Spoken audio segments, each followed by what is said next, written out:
Hi, it's Ian from the Postal Hub Podcast.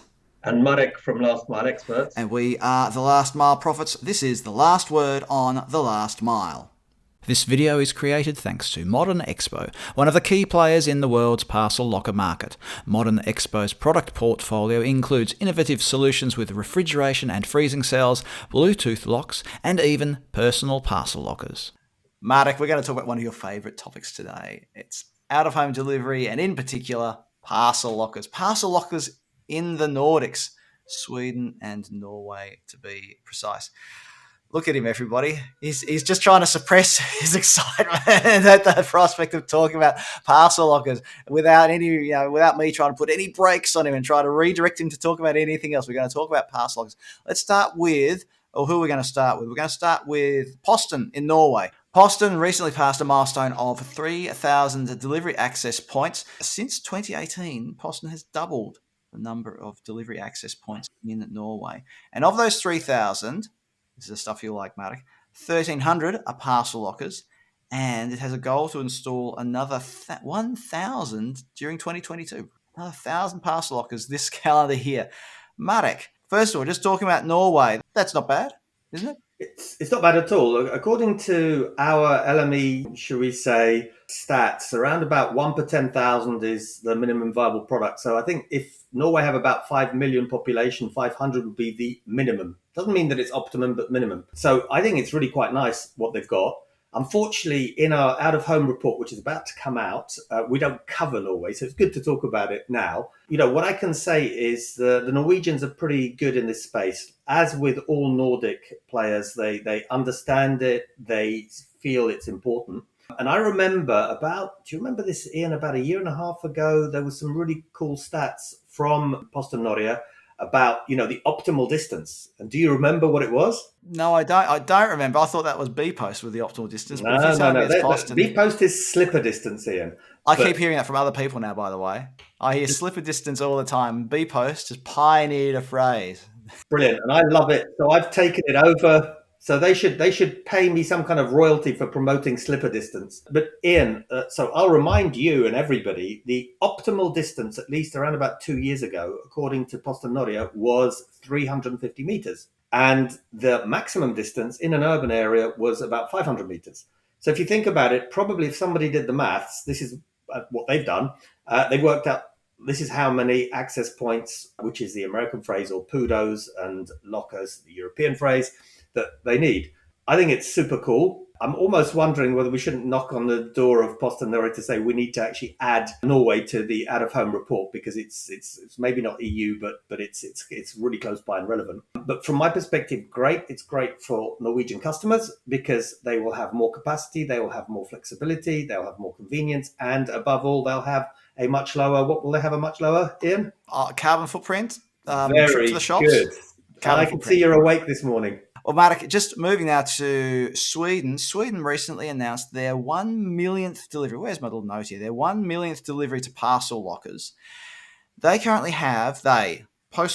currently has 2,500 parcel locker banks, and their goal is to reach 4,500 by the end of this year. Again, very aggressive targets being set there in the Nordics. At the end of May, PostNord delivered its 1 millionth parcel via parcel lockers. They have really ramped up their presence there. Now, at the same time, Bring, which is Posten's subsidiary, has done a deal to install 200 parcel lockers in outdoor locations. And Mark, I think you might have the current figure for how many lockers Posten/Bring has in Sweden. Is that right? Yeah, I think Sweden's great because it's in our out-of-home report, so I can share a little bit of data that's not yet public. I won't share all because then you won't want to read the report, but basically, in terms of total number of PUDOs, there's just over 11,000 in Sweden, at least there were when the report was compiled, which was not so long ago, and over 5,500 lockers. The good news is that Posten Norge are doing some good stuff and developing the network, but actually 200 APMs doesn't still cut so much ice, so they're going to have to do a bit more. But Sweden is well covered with over 5,000 lockers for a country with a population of 10 million, roughly, isn't it? About 10 million, if I recall That's correctly. not bad at all. So Sweden, I always say Poland's Lokaland, but actually I should say there are a few Lokalands. Finland and Sweden are definitely there up with the best. So there's all this focus on out-of-home delivery in the Nordics. Marek, there's alongside of all that, it's not just about parcel lockers there. I mean, you mentioned Posti. Posti has, I can't remember how many thousand parcel lockers they have across Finland, but they've also got lots of access points or PUDOs. They've got their post office network. They've got a kind of a PUDO network as well. So this big focus on out-of-home delivery, and it seems to have been, well, customers don't seem to be rebelling against it, if that makes sense. I know you've mentioned this before, Marek, but how, if you're a delivery company, whether you're a post or a private operator, and you're looking at investing in parcel lockers or expanding a PUDO network, how, and you've said, what's it you often say? People say, oh, we're not an out-of-home delivery country. Well, how do you make a place, or how do you encourage customers to take on or opt into out-of-home delivery? I think, Ian, similarly to the last video we recorded where we talked about education, it's all about customer education. For customers to understand that the Nordics are a really great place because the customers do feel that the environment's important. And therefore, I think for that reason, they're much more open to out-of-home. On the other hand, the geography is pretty difficult because it's, if you look at Sweden or Norway, it's not easy geography. So I think people accept that if you're going to have the right environmental footprint, if you're going to have the right cost footprint or cost per parcel, then you need to do things differently.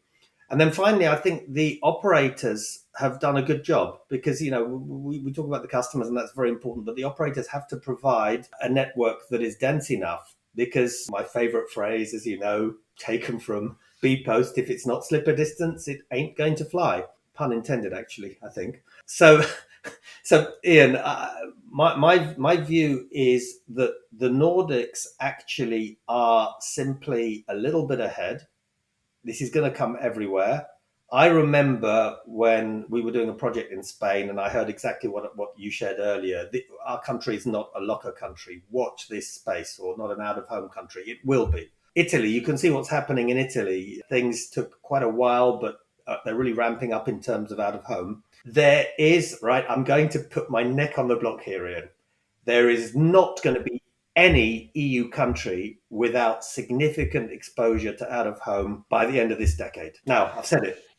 I don't know if you have stuck your neck out there, Marek, because the nature of Europe lends itself to it. When you talk about the density of population of most European, even medium-sized cities, it lends itself to out-of-home delivery. You might have a different argument in a place like New Zealand or just pick a country, right? But I can see that would, especially if what I've heard is true about the continuing expansion of, say, bpost's Ecozone project, that one day will be considered the norm, what they're doing with the Ecozone project in bpost. And I'll stick a link to something below so you can read up or listen to more about that. But everybody, please share your comments below. Are we on the cusp of seeing out-of-home delivery become the default, perhaps?